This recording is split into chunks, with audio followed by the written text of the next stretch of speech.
بسم الله الرحمن الرحيم. الحمد لله رب العالمين، وصلى الله وسلم على نبينا محمد وعلى آله وصحبه أجمعين. أما بعد، نحن اليوم في منطقة جمة، مدينة جمة، من مدينة جمة في حي جنجو، وعند مسجد التقوى.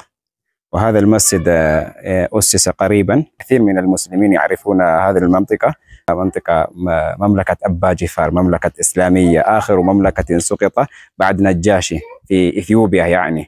وهذا المنطقة معروف بإسلاميتها، واليوم ما عندهم مساجد ولا عندهم مدرسة.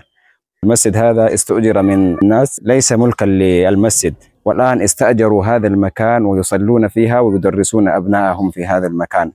والآن طلبنا من أهل الخير أن يشترى المكان، الأرض للمسجد، ويبنى عليه المسجد. وأهل هذا القرية جمعوا المال، يعني نصف المبلغ الذي يشترى به الأرض، والآن ما عندهم نصف هذا المال، ويدعون الناس أهل الخير علشان يشترى هذا المكان. المكان موجود هنا، مكان أرض المسجد الذي يبنى، يعني ينتقلون من هذا الإيجار كما ترون. والأرض هذا يعني موجود هنا في داخل هذه الحوش.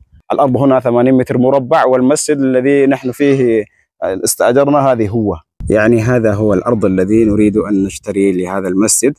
وبارك الله فيكم، إذا أمكن لكم ومن يريد الخير يجري لكم إن شاء الله إلى يوم القيامة. فبارك الله فيكم، واهتموا لهذا المسجد. وهذا أهل القرية هؤلاء والله ما عندهم أي إمكانية، أي قدرة لشراء هذا الأرض، فجزاكم الله خير الجزاء.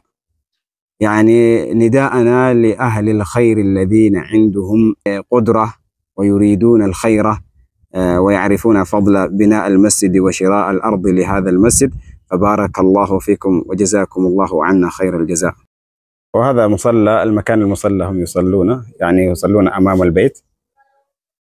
داخل البيت فيه مدرسة ويدرسون أبناء. وأما هذا مكان المصلى. هذا خيمة من البلاستيك، هذا لا يمنع المطر ولا، يعني الحمد لله، هذا بقدر إمكانيتنا،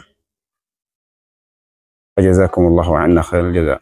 يعني كما ترون هذا بيت، وهذا أمام البيت، والبيت هذا الذي استؤجر للمدرسة. وأمام المدرسة جعل المصلى، هذا داخل المدرسة، لكن الوقت وقته مو وقت مدرسة. أنا جئت يعني وقتهم يعني خرجوا. هذا بقية الطلاب يدرسون القرآن ويقرؤون القرآن ويدرسون.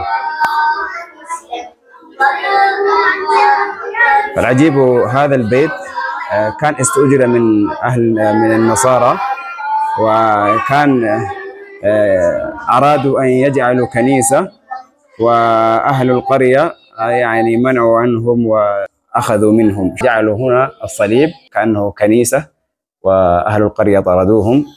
الحمد لله رب العالمين، وجعلوا مدرسة يعني بالاستئجار. السلام عليكم ورحمة الله وبركاته. بسم الله، الحمد لله، الصلاة والسلام على رسول الله صلى الله عليه وسلم.